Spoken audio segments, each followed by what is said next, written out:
દરેકને જય દીપોમાં જય માતાજી। મિત્રો આપ સૌને નમ્ર વિનંતી કે આ ચેનલને સબસ્ક્રાઇબ કરો, શેર કરો, લાઇક કરો। જય દીપોમાં સ્વાગત છે મિત્રો તમારું આ વિડીયોમાં। મિત્રો હાલ ગુજરાતમાં નીતા ચૌધરીનો કિસ્સો ખૂબ જ ચર્ચામાં છે અને તે પોતે ક્રાઇમ બ્રાન્ચમાં ફરજ બજાવતા હતા। ત્યારબાદ તેમને પોતાની થાર ગાડીમાં દારૂનો જથ્થો ભર્યો હતો અને બુટલેગર અર્જુનસિંહ સાથે તેઓએ ઝડપ્યા હતા અને મિત્રો ત્યારબાદ તેમને પોલીસ કેસ પણ કરવામાં આવ્યો હતો અને તેમને સસ્પેન્ડ પણ કરવામાં આવ્યા હતા અને તેમના લગ્ન પણ થઈ ગયા છે અને તેમનો એક દીકરો પણ છે। પરંતુ મિત્રો હાલ એક ખૂબ જ મોટો પ્રશ્ન ઊભો થઈ રહ્યો છે કે તેમની સાથે જે અર્જુનસિંહ ચૌહાણ પકડાણા તે મુખ્ય એક બુટલેગર છે અને તેમનો કોન્ટેક્ટ તેમની સાથે કઈ રીતે થયો, તેમની સાથે તે કઈ રીતે ઝડપાયા તે મહત્ત્વની બાબત બની છે મિત્રો। અને માનવામાં આવી રહ્યું છે કે યુવરાજસિંહ પર આશરે 14 જેટલા ગુના નોંધાયેલા છે અને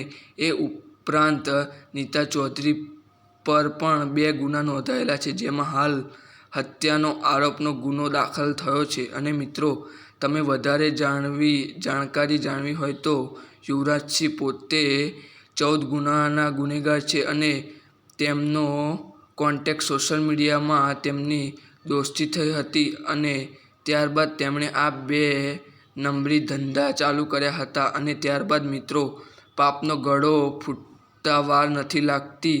તે જ રીતે નીતા ચૌધરી દારૂ ભરેલી ગાડીમાં પોતે જ રાજસ્થાનથી દારૂ લઈને આવી રહ્યા હતા એવું માનવામાં આવી રહ્યું છે અને ગુજરાત પોલીસે તેમને રોકવાનો પ્રયાસ કર્યો હતો અને ત્યારબાદ તેમને કાર ગાડી પોલીસ જવાનો પર ચડાવવાની કોશિશ કરી હતી અને ત્યારબાદ તેમને પકડી લેવામાં આવ્યા હતા અને ત્યારબાદ તેમના પર ગુનો દાખલ કરવામાં આવ્યો હતો।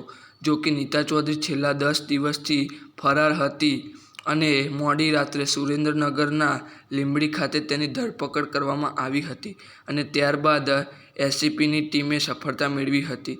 અને મિત્રો આવા લોકોનું શું સજા થવી જોઈએ તે તમારું મંતવ્ય કોમેન્ટમાં જણાવો, જેથી કરીને આવા લોકોને યોગ્યથી યોગ્ય સજા મળે। જય શ્રી કૃષ્ણ।